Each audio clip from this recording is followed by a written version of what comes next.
Hey Zwifters, welcome back to No Breakaways, your source for all the Zwift racing tips and tricks. This week we're going to cover course number 4 from the Zwift Racing League. We're doing a TTT on the Magnificent 8 at Watopia. What an awesome week 3 it was on Richmond. One of my favorite courses. It's the next day. I'm still exhausted, but I'm really looking forward to this TTT next week. It should be a lot of fun. Let's cover this course. So the Magnificent 8 is 29 kilometers long, 141 meters of elevation. It's a very flat course with one notable feature, which is the Watopia reverse KOM. The Magnificent 8 is not one of the courses that you can pick by default when you go to Watopia. So at the end of this video, I've created step-by-step instructions if you want to go free ride the course. I also put a link in the video description below if you want those turn-by-turn instructions in a document form. So this is going to be the start of the lap. You're going to come right down that bridge. You're going to go through the start-finish banner, and that's going to be the official start of the lap. This course is not available in meetup mode, so you're going to see people all over the course. So after about half a kilometer, you're going to see the course start pitching up a little bit. This is just a small uphill run into your first right-hand turn to go out the volcano. Not a big deal, but a good place to make sure that you're keeping in your pace line. So this is the first little area I'd watch out for. It's just the run up to the Italian villas. The road surface does change, which is going to change how hard you have to push to stay in the draft. You're going to have to push a little bit harder. And of course, with a little bit of a hill, you have to decide with your team, are you good enough to stay in a pace line, or should you just blob up and get in a pace line after you come out of this hill? The only real feature on this course is the Watopia reverse KOM.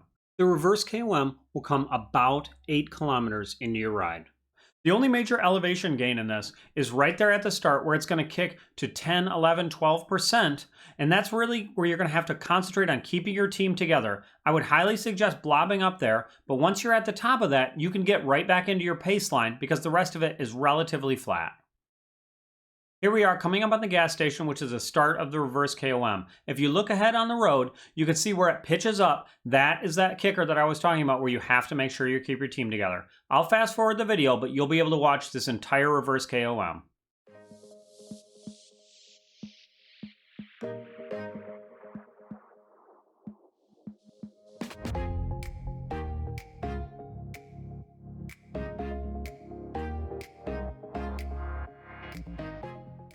Here we are, coming to the end. After this, you should be able to get a really nice super tuck on the downhill.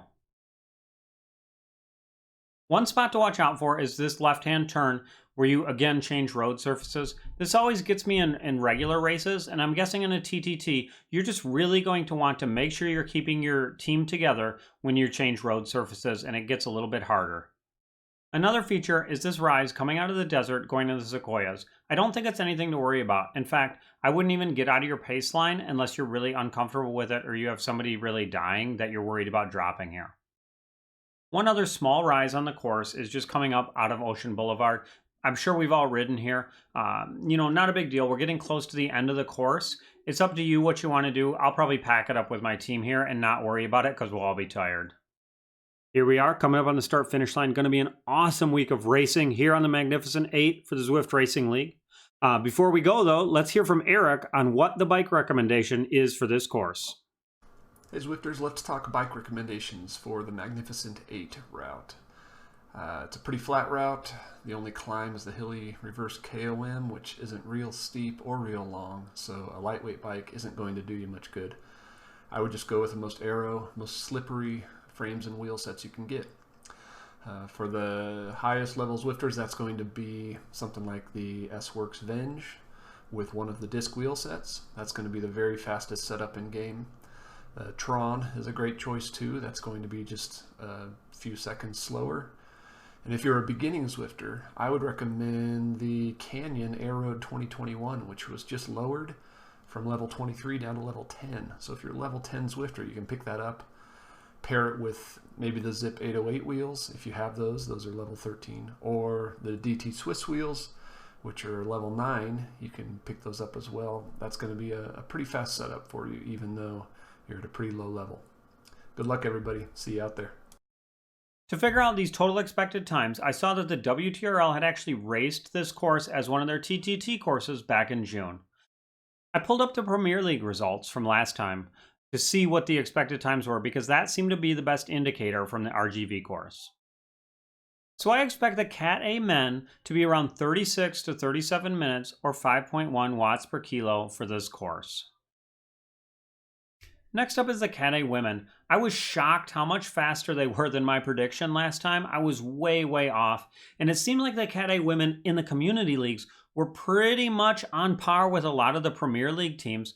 So I took the absolute best Premier League time from back in June and projected that to be the winner. There is a pretty big range here though, because it seems like as I was going back through the Cat A women's times in the different time zones, there was a fairly wide gap of the quality of the field. So if you're in one of the high quality fields, you're going to have to be around 39 minutes, but maybe one of the lower quality A fields, you could get away with 41, 40 minutes and still be good. For the Cat B riders, probably 39 to 40 minutes, about 4.0. Cat C, 42 to 43 or 3.3 watts per kilogram, and Cat D, 47 to 48 minutes, around 2.5 watts per kilogram. It could be a little bit higher, but it was hard to tell. So I took the projected watts per kilogram that I thought the winners would have to average and combined that with some data that Eric had put together over at Zwift Insider of how much you save riding in a pace line to then project what each rider 1 through 6 in a pace line would have to average in order to meet these times. So for the Cat A men, I said you'd have to average about 5.1 watts per kilogram over this entire course. What that means is that the first rider in your pace line is going to have to be averaging 6.8 watts per kilogram. Rider number 2, 5.2, 4.7, 4.5, 4.4, 4.4. Riders 5 and 6 have to average about the same thing. For the Cat A women, you're looking at 4.2 watts per kilogram for their course average. So rider number 1 has to average about 5.6.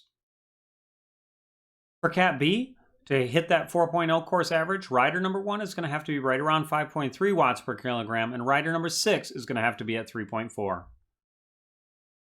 Cat C, 4.4 for rider number 1 and 2.8 for rider number 6. And Cat D, 3.3 for rider number 1, 2.2 for rider number 6. Thanks a lot for watching the course preview of the Magnificent 8. If you want directions on how to free ride the course, just keep watching to the end of the video. If you want to see me free ride the course, just click right up here.